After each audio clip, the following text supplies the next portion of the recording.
Hey everyone, I want to devote this video to talking about culture in the 2nd century, and by this we mean high culture, in the form of intellectual activity and things like philosophy and especially literature. And involved in this will be a discussion, briefly, however, of some of the assigned texts for this week. And this is not an exhaustive look at the culture of the 2nd century, far from it. I mean, that would take a very long time. I just wanted to point out a few things that I find especially interesting in this period. One of these is that the 2nd century sees the writing of a number of what we might call intellectual syntheses, or possibly even something like encyclopedic treatments of various topics. And these would end up becoming so influential, some of the most influential works of literature in all of Western history. Pliny the Elder's Natural History was an exhaustive account from a curious mind. This is Pliny the Younger, who we'll talk about later. This is his uncle and his namesake, and someone he admired a great deal. And Pliny even devotes some of his letters to discussing how great his uncle was. Pliny the Elder was of senatorial rank, but he spent a lot of his life traveling around the empire, tracking down new and interesting things in the natural world, and produced this catalog of plants and animals and natural phenomena that is exhaustive in its treatment. So curious was he that when Mount Vesuvius was actively erupting in the year 79, the same year that the city of Pompeii was destroyed, Pliny ventured a little too close to the volcano and ended up becoming asphyxiated by some of the gases that were being released. And I suppose that was a fitting end for such a curious mind. Well, the natural history would become the basis of the study of plants and animals and other scientific phenomena for many, many centuries. This is referred to all through the Middle Ages. Even more influential were the works of Ptolemy and Galen. Ptolemy was an Egyptian intellectual, but he's living under the Roman Empire. Most known for his work called the Almagest, which is this exhaustive treatment of cosmology, astronomy, and kind of thinking about the cosmos. And it was Ptolemy who worked out the geocentric model of the universe kind of in its fullest form. This is not original to him necessarily because Aristotle and others had written extensively about it before, but Ptolemy was able to reconcile mathematically all of the, or most, I should say, of the phenomena that had bedeviled scholars up to this point. So this is a really quite complex system. It's not so simple as just the planets and the sun and the stars and things all revolving around the Earth. Because there were times when the planets behaved in unpredictable ways, that they had to come up with this concept of what are called epicycles, where there are circles within circles. But ultimately he was able to make this fit more or less mathematically. It is, of course, wrong, and that would later be overturned, but by Copernicus and Galileo and eventually Isaac Newton.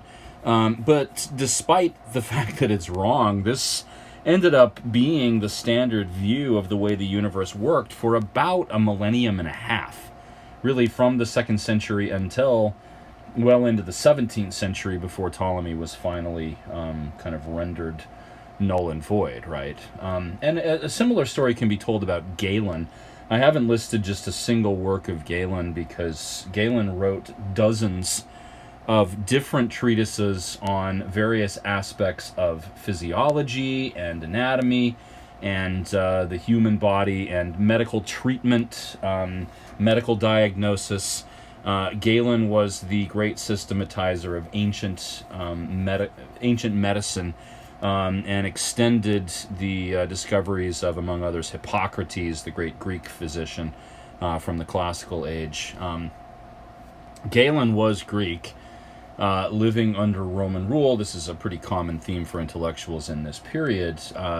And Galen's works would become the guide for medicine really until at least the 16th century, with the publication of De Corporis, De Fabrica Corporis Humanae, by Andreas Vesalius during the Italian Renaissance, but even more, not until the discoveries of people like William Harvey in the 17th century was Galen finally overturned. Galen was still studied as a basic medical text well into the Enlightenment period. And so, there are few intellectuals more influential than these three. In moving to a different topic, the topic of religion, and I'm not going to treat this exhaustively here because I want to return to some of this when we discuss early Christianity next week. But the civic-based Olympian cult religion of the Roman Republic and the early Roman Empire was gradually not replaced, but fell in popularity with the rise of these things called mystery religions or mystery cults. And most of these were centered on Eastern Mediterranean deities, or even deities who emerged from areas outside of the Roman Empire. Mithras, for instance, was originally a Persian god. Isis and Serapis and Asclepius all came from Egypt, or at least there were traditions that trace out of Egypt, though these are mixed with Greco-Roman things in all cases. And I'll go into more detail next week, like I said, about what mystery cults are, but suffice it to say that mystery religions were a far more personal, spiritual form of religious devotion than the civic-based Olympian cults were. Meaning individual worshippers, individual adherents had to enter into the mysteries, that is, learn the sacred narrative of these gods, come into direct contact via special rituals with them that were controlled by a kind of priesthood, and sometimes this was a male-dominated thing, and sometimes a female-dominated thing, sometimes mixed. But there was always an initiation process of some kind where those who were initiated gained special knowledge that was not available to the rest of the public. And, sometimes these were treated as potentially subversive things. We talked already about the reluctance of the Emperor Trajan to grant Pliny the Younger the request to form a fire brigade in the province of Bithynia, because this could turn into a secret society that could potentially be a hotbed for rebellion and things like that. Well, sometimes the mystery religions were seen that way by the powers that be, but these became so popular with the growth of the empire and the increasingly cosmopolitan nature of this, the sharing of ideas all across the Mediterranean under the auspices of the empire. All of these things led to the growth and popularity of these things. Now, we're going to think about this, especially in the context of the major text assigned this week, which is the Golden Ass by Apuleius. The basic narrative of that story, and hopefully you're reading this, is, you've got this fellow named Apuleius, the main character, or rather named Lucius, same name as the author, right? And he has a series of adventures where he kind of gives into a life of disillusion and sensual behavior and things like this. He kind of falls in love with this slave girl named Fotis, and they engage in romantic trysts with each other, and he wants to learn magic and all these things. Well, it's during one of these kind of magical these experimentations with magic that he gets turned into a donkey. And he's told by his lover Fotis that all he has to do is eat some roses and then he'll be transformed back. But then he gets stolen by some thieves and sort of spirited away. Ends up having all these adventures before he's able to find some roses. And he's really quite a forlorn creature. I mean, some of the things that happen to him are just ghastly. He ends up kind of working as a kind of manual labor, beast of burden. He becomes a kind of sideshow freak in one case. I'm not going to go into detail about that because it's rather sickening. Sorry for subjecting you to that. There are really great things about this text, but some of the parts I think you can probably skip over once you get the general idea of what's going on. But because it becomes more than borderline pornographic. But he has all of these misfortunes, and it's not until he encounters the goddess Isis that his fortunes turn, that he's able to be transformed back into a human being, and at that point he becomes an initiate into the cult of Isis, and his life changes forever as a result of his devotion to this goddess.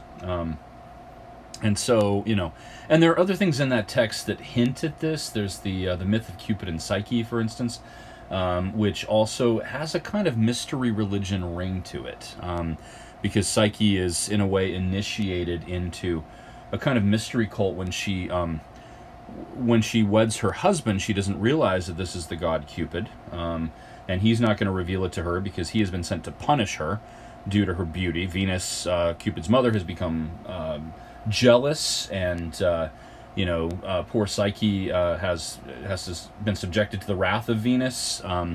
But Cupid falls in love with her, and she cannot have everything revealed to her. And when she tries to find out too much by uncovering the sleeping form of her husband and realizing that she is married in fact to a god, that she gets punished for that, but ultimately, like Apuleius, is able to find redemption ultimately after a great deal of suffering. And so there are these stories within the stories that are kind of like a synecdoche for the larger story. And hopefully you're able to pick up on some of that, but to see, the importance of a figure like Isis, and maybe think about how this is a different form of religion than was common in the Roman world before this point. Some brief comments on Latin literature. I mean, this continues. It never quite reaches the heights of the Augustan age. There is nothing to rival the work of, the literary quality of the work of Virgil, for instance, or even Horace or Ovid. And there's, nothing historiographically speaking that reaches the heights of Livy, although the works of Tacitus are definitely have some great qualities to them. One thing you should note about Tacitus, and we'll look at a couple of selections from Tacitus, is that this guy was rather bitter. He looks like a kind of traditional Republican who thinks the empire is terrible, but it's not just that. I mean, he was personally just quite misanthropic and felt that he was the victim of all sorts of misfortune, and probably wasn't a very pleasant soul to hang around with. But he has fantastic writing skills and tells great historical stories, even if he does this with the kind of biting, cynical sentiment to it, right? The major example of a novel that we have from this period, a prose novel, is, of course, Apuleius. This is arguably the earliest surviving novel in the Western tradition. We also... satire, which the Romans were already doing in the first century, and probably even before that, reaches its greatest height in the work of Juvenile, who is one of my personal favorites. I have taught some of the satires of Juvenile, and I adore him, even though he is as biting, as sardonic, and frankly as, kind of just cynical about everything as you can be. I find him actually quite refreshing to read, but that's a personal taste more than anything. I have a quote from Juvenal on my office door, which I love. It's about historians, and he's as biting and witty and sardonic about historians as he is about everything else, and I think that's, I don't know, I find it very refreshing. Okay, so that's what I wanted to say about culture. Now let's take a look at a few of the texts that you were assigned, and I'm not going to spend a lot of time on these, but I just wanted to get you started with some of the ideas here. I assigned you to read some of the letters of Pliny the Younger, who, as we've said, was in the employ. He was a senator, and he actually reached the office of consul, but most of his letters come from somewhat later, when he was governor in Bithynia, serving the Emperor Trajan. And there's some great things here. Some of the more important letters are left out of this. I didn't realize that the letter about the fire brigade, which I mentioned in an earlier lecture, was not in this until I was reviewing for this video. But you can find it online if you're curious, but I've kind of given you the details of that. I really enjoy this, and I think that these letters reveal a great deal about Roman society, about kind of social expectations and norms. and also the relations between people of different statuses and things like that, and criticism of elites like Pliny. Right, he did not find everyone of senatorial status to be equally deserving of praise. In this letter from Pliny to Avitus on page 362 of the McKendrick and Howe collection, he writes about this guy who is a terrible host, right? And one thing we should note is a frequent kind of trope in literature of various kinds in Rome is the, kind of the dinner party, right? That elites would hold these dinner parties for their guests. This is one way of entering into relations with clients and favoring them with an outpouring of appreciation, right, in the form of a dinner party. But Pliny here criticizes this guy who is a stingy host, as he says, right? And the little section that's marked here,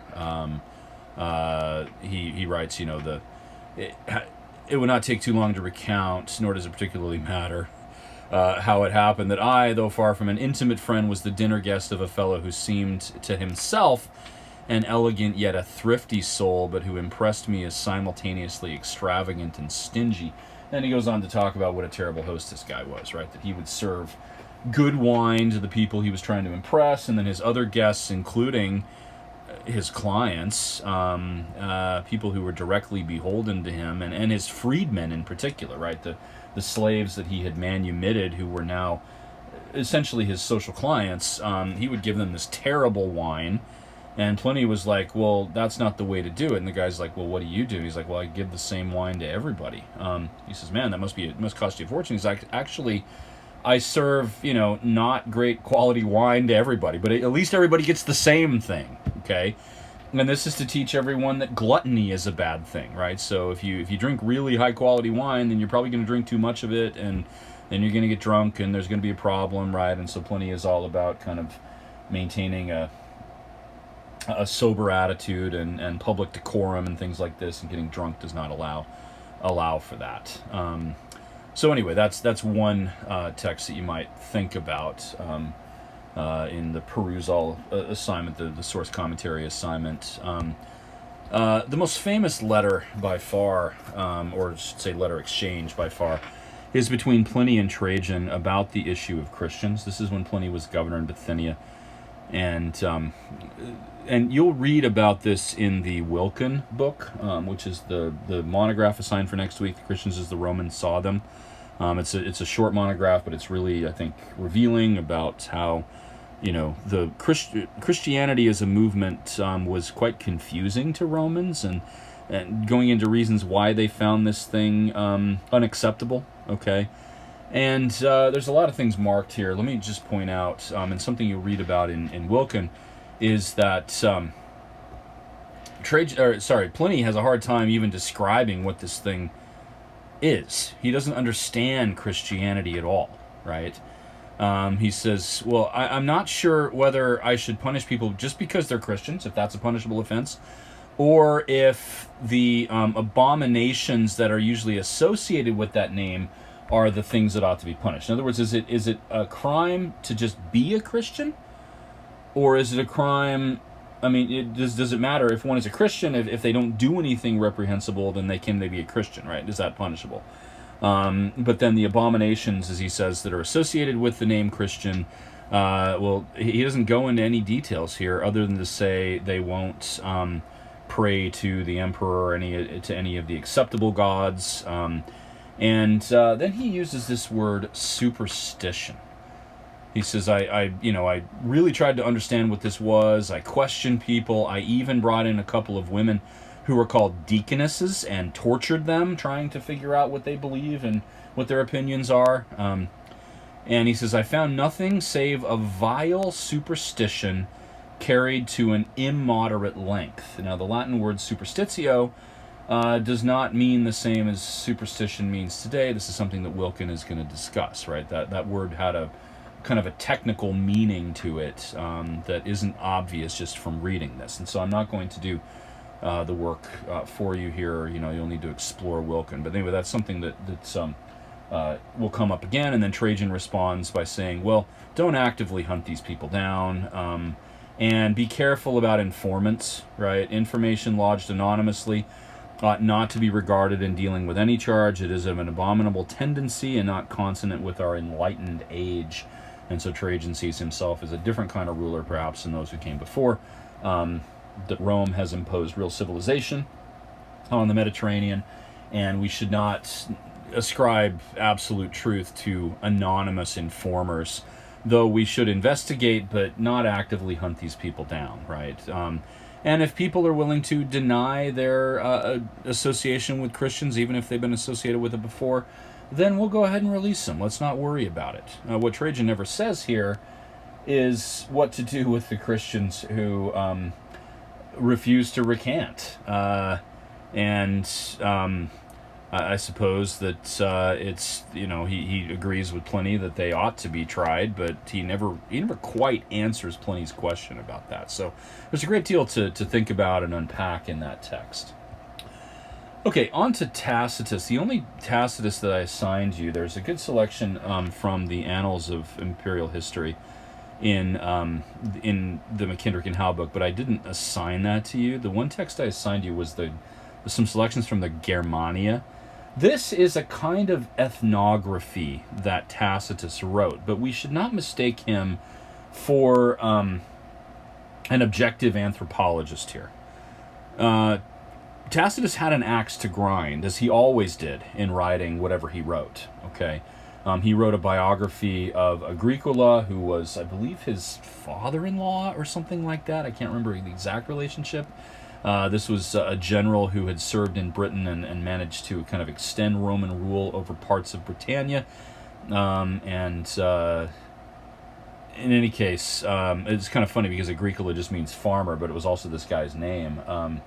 All of that was to defend his father-in-law from spurious charges. He was later recalled because he was getting too much credit for what was happening in Britain, and Hadrian was upset with this, and we can see maybe why Tacitus was, not so happy with the imperial system. He had to be careful, though, of course, and, he's all couching this in terms of, well, I'm just writing the history here with no reference to, or no criticism directly of anyone in charge right now. But the Germania is, in and of itself, a kind of criticism of Roman society, as it was known in the 2nd century. And so this isn't even so much about the Germans, although he describes their behavior and their society. He describes the things he describes because he is drawing active comparisons with what was going on in Rome to say, these barbarians are actually better people than we are, right? Not in every case. Some of the things he finds about the Germans quite reprehensible, but it's a lot of the things among these so-called barbarians, he says, we should imitate these people. And there's a great deal of irony to this text, right?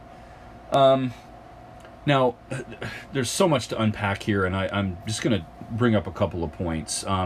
In section 4 here on page 406, for one, we can see that Tacitus was not in favor of the increasingly cosmopolitan nature of the Roman Empire, the fact that peoples were mixing. One of the things he finds quite commendable about the people of Germany is that, and look at the underlined part here, the peoples of Germany are not mixed by intermarriage with other nations and so form a distinct, pure, and entirely unique race. One thing to note, that sentence was used by the Nazis a lot to talk about the kind of pure German blood and things like that. They went back to these ancient texts and used them for their own propaganda purposes. But that's a topic off. That's off our topic here. It's just an interesting coincidence, and it's a rather unfortunate outgrowth of this Roman culture. But here's Tacitus revealing that the mixing of peoples in the empire is a bad thing in his opinion, and that we ought to imitate the Germans and remain in our own selective kind of national enclaves or racial enclaves here. Tacitus was a critic of immigration and those sorts of things, right? Which was, of course, as today, was a major issue for Rome. He points out here in section 11 on page 408 that the Germans hold these assemblies where the leading individuals are able to talk through the problems and the issues that they are facing. And this seems to be a kind of criticism of Rome having gone away from the system of assemblies to a system dominated by an autocrat, that is the emperor, right? So again, we have to read his criticism of Rome here more than a kind of authentic view of the Germans. And then one of the sections that's particularly powerful is when he he draws reference to their marriage and sex customs, and this is again a veiled, not even so veiled criticism of Roman things, what he finds reprehensible, especially among the upper classes of Romans. And that is the chastity of the Germans, right? He says, secret love notes are unknown to men and women alike. In so populous a nation, there are very few cases of adultery. For these, the punishment is immediate and left to the husbands. And one of the things he likes about the Germans is that they, the men dominate. And then he goes into the punishment for the adulterers, which I'm not going to read here because it's rather ghastly. Then he talks about how vice is no laughing matter there, and seducing or being seduced is not called the modern fashion. And there is the not so veiled criticism of the Romans, right? That they think that it's fashionable to enter into these extramarital affairs and all of that. At one point here he describes, and I don't think I have this marked, that he describes homosexuality and says that the Germans have nothing to do with this, and it's not vogue or in fashion for them to keep a boy lover or anything like that. And here again is a veiled criticism, not even so veiled criticism of elite Romans who were doing these, what the Romans saw often as a kind of Greek corruption of their standards of sexuality. Now he does have criticism for the Germans. He says they drink too much. That's one major thing. But then he goes back to kind of praising them and saying, another one, the business of lending money and making capital bear interest is unknown. And so this is something that Tacitus is not alone in criticizing.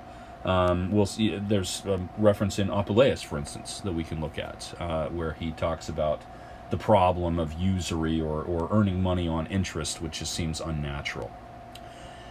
And then finally, Juvenile, here again, criticism of marriage. And Juvenile, Tacitus is quite earnest in what he does, and tells it like it is. With Juvenile, you have to realize that this is satire, right? And so, he's talking to a young man who was thinking about getting married, and he says, in our time, you were prepared. He talks about how marriage is just like a curse. And then, yet in our time, you are preparing a marriage pact and covenant and a betrothal. Already you are groomed by the master barber. Perhaps you have placed a ring on her finger. Surely you used to be of sound mind. What? Getting married, Postumus? That's his interlocutor here. Tell me what snaky-haired Tisiphon is hounding you. Tisiphon was this demon in hell or in Tartarus who tortured people. There must be some extraneous force that's acting upon you to do something so stupid, he says. Can you endure a female boss when there are so many ropes available, so many windows of dizzy height, when the Emelian Bridge is right at hand? In other words, it would be better for you to just go kill yourself than get married. You're going to suffer a lot less, right? And so, that's the kind of sardonic wit that comes across overtly in Juvenile. And there's a lot more to this, but I'll let you guys do the work with the source commentary. I mean, enjoy Juvenile. There's only a few pages of it here. Look, I mean, Juvenile is a misogynist like all ancient people. And I'm not telling you to ignore that entirely or disregard it, because there are times it's quite troubling. But, I mean, just his wit, I think, is really stellar here. And he's an equal opportunity offender, too. he finds something to criticize in just about everything and to poke fun at and all of that. All right. Okay. Now, the last text, of course, that I want to think about here just briefly is Apuleius, and I've got an electronic form of this here.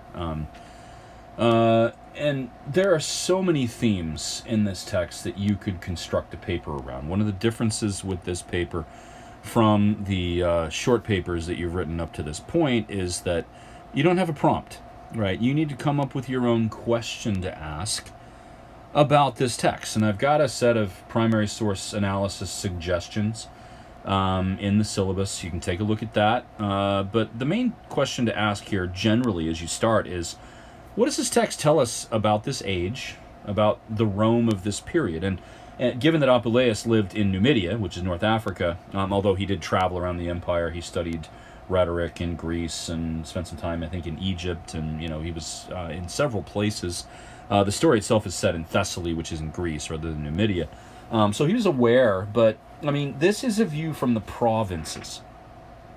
And that may be one thing that you can detect in some of this text is, this isn't about the city of Rome or even about Italy. This is what is going on under Roman rule, but outside of the central parts of the empire. And this is a picaresque story, and there's a lot of magical, supernatural things involved in this, but at the same time, there is some element of the real here, the realia, as the Romans would have called it, right? And there are these themes that just come up over and over again, not only in this text, but in the other things that we've looked at. And so you might kind of compare Apuleius to Juvenile or to Tacitus or to Pliny, find some commonality between them or find some contrast between them. He mentions here, for instance, this is Book 1, Section 6, at the bottom of the page here with the green highlighting, Aristomenes, he said, you just don't understand the deceitful twists and turns of fortune. Her is the fortune, surprise attacks, her reversals of direction, right? And that's one of the major themes of this, right? Fortune is a fickle creature. Sometimes she favors you, sometimes she doesn't, and you just have to come to expect that and sort of go with the flow. And the Romans believe very strongly in fate. We saw this in the Aeneid. And so that's a theme you could pick up on and look at the way that plays out in this. Speaking of the realia, there's a really good scene in the bathhouse here, right? He kind of goes through the whole bathing ritual where it's like, well, my friend was really filthy, and so I got him oil and towels, and with much effort scrubbed off the horrible filth he was encrusted with. That would have involved, rubbing him with, or putting olive oil on the skin and then scraping it with these strigils, these metal hooks that the Romans used in bathing, right? And so that was a lot of work. He says, by which time I was worn out myself and was hard put to hold him up. And so, the one who performed the bathing, kind of the servant or whatever, would have to go to a great deal of effort to make sure that the person they were serving was clean. Then he another major theme of this is, of course, Metamorphosis. The text itself is called The Golden Ass, but the other title of it, the alternate title, is Metamorphoses. And in that, it shares with the works of Ovid and a lot of others, where the Romans seem to have been really interested in the changeability of the world, that one thing could be transformed into another. And fortune is, in a way, a kind of metamorphosis, that 1 minute or 1 year you're up, and the next year you're down, and you just have to accept that the world is constantly changing. This is part of the uncertainty of this, and of course the main character, Lucius, is interested in this and wants to tap into these supernatural powers, but this comes back to bite him, and his fortune turns against him. But at the end, he finds the surety of the worship of Isis. And so, the growth of these mystery religions is thus understandable, given the fickle nature of the way the world works, of fortune itself. So there was one other little section in Book 1 here. We referred to the criticism of usury and those who lend money. In Tacitus, well, here's another one. This is in Book 1, Section 21. He's talking about a specific individual. He's enormously rich with money to burn, but he's a public disgrace, the lowest kind of miser, and lives in total squalor. He's a usurer on the grand scale and only accepts gold and silver as pledges. He shuts himself up in that tiny house and broods over the corroded coins that are his ruling passion. And so this is the equivalent of, Ebenezer Scrooge, I guess, of the 2nd century Roman Empire. That he doesn't care about his own personal possessions, his appearance. All he loves is the money that he gains. Let's see. I've got a set of notes here. There were a couple others. There's a lot in here about feminine beauty and kind of views of women. One of the things you might note about this is that Apuleius seems obsessed with women's hair. That it's the hair that does everything for him, right? And this comes up multiple times. When he takes the slave Fotis as his lover, he begs her to let her hair down, right? As they make love. When he describes the goddess Isis later on, the first thing he talks about is her hair. And so it seems that hair had a special potency when it came to feminine beauty and feminine sexuality, but there are other things that you might notice here. And so you could explore these views of women, either the superficial kind of beauty aspects of them or other things in the female characters in this novel that come up. One, I think, quite interesting theme that goes along with a lot of what we've been saying in this course is the effect of the Pax Romana, right? I mean, this is a view from the provinces, and it's obvious that Apuleius was aware of the Roman authority and everything that it did, but at the same time, there are limits to that, right? And so there are a lot of thieves and brigands who show up in this tale, and poor Lucius as the donkey is often subjected to their whims. But in this section, which is Book 2, Section 18, he writes, "Look here," she said. This is Fotis talking to him. No, it's Birena, who is Fotis' mistress, is talking to him, saying, "But look here," she said, "mind you get back early. There's a gang of young idiots of good family disturbing the public peace just now." And so this is interesting. You got these, young elites who are out causing mischief, like robbing people and doing ridiculous things, right? Not just robbing people, but killing them. You can see murdered men lying in the open street, and the provincial police are stationed too far away to save the city from these killings. You're well off, and an obvious target as you're a stranger. They won't be bothered about repercussions. And so here we see, as I said, the limits of the Pax Romana, right? That in the provinces, while there may have been some presence of the army, there may have been a kind of local police force put together by the Cordiales, the local elites, this wasn't always available, and it might be stationed in some other town, and so the peacekeeping responsibilities would devolve upon the inhabitants of the place, and they would do their best to maintain the peace, but often failed to do so, without the presence of some greater power there. And that comes up over and over again in the story, so that's another thing you might think about. In the Thomas Africa book, this is book 9, section 12. In the Thomas Africa textbook, I think he quotes this, but there's a rather tragic, but I think very good view of the existence of slaves, like what their lives were like, and it is ghastly. It's really troubling to read this, right? These slaves work in a bakery, and Apuleius writes, "As to the human contingent, what a crew! Their whole bodies picked out with livid wheals, their whip-scarred backs shaded rather than covered by their tattered rags, some of them with only a scanty loincloth by way of covering, and all of them showing through the rents in what clothes they had. They were branded. There were branded foreheads, half-shaven heads, and fettered ankles. Their faces were sallow. Their eyes were so bleared by the smoky heat of the furnaces that they were half blind, and like boxers who sprinkled themselves with dust before fighting. They were dirty white all over with floury powder," right? And so this is, what especially chattel slaves, manual labor slaves, could expect, I guess, in these provincial conditions. And then the last point that I think is worth spending a little time on is this, the view that he gets of Isis, right? This is at the end of the novel when He is able to move beyond his misfortune of being turned into an ass. He comes across Isis and first describes her beauty, and here's this whole depiction of her beauty, right? So her hair, it's always the hair. But then Isis says something quite interesting to him. And I'll read this whole paragraph because I think it's revealing of the way that mystery cults took shape. I come, Lucius, moved by your entreaties. And so he prayed to her specifically. And this is a personal thing.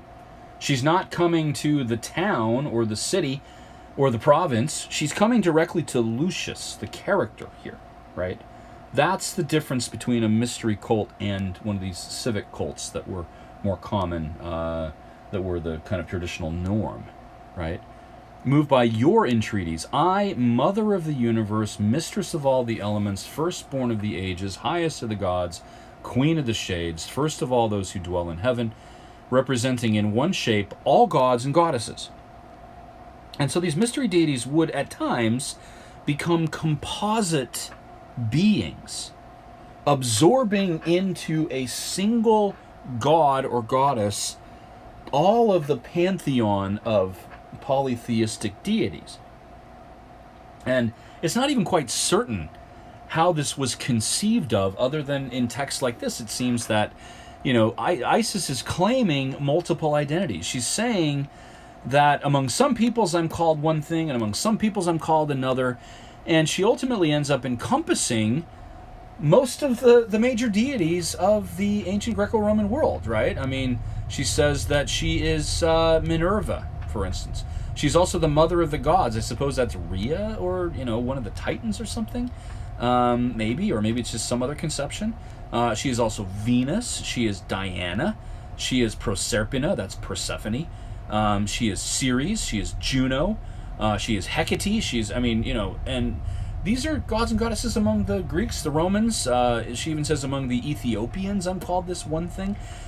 She claims to be the real character of the ancient Eleusinians, which was the goddess Demeter, otherwise known as Ceres, right? And that was the earliest form of mystery cult back in ancient Greece, as early as the 10th century BCE or so, right? And so she is bringing into herself all of these deities with all of their qualities. And, that's one of the facets of the mystery cults that is quite interesting, and maybe one of the reasons why it was so appealing. And because she is all of these things, she demands specific personal worship from each of her adherents. And so she says then, I am here in pity for your misfortunes. I am here with favor and goodwill.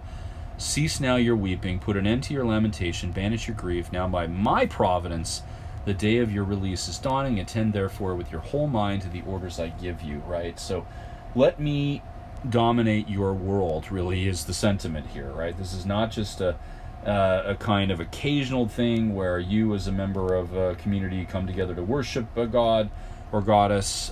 Your whole life should be wrapped up in the worship of me. And Lucius Apuleius himself seems to have been an adherent to the cult of Isis and maybe several other cults. And so he is speaking here from personal experience. And so that's another theme that you could pick up on and spend a great deal of time on in the paper, maybe even construct your whole paper around it. All right. Okay, hopefully that was helpful, and that you have some sense of what to do with these texts now and some sense of the culture of this period. In the next video, we'll move on and discuss the 3rd century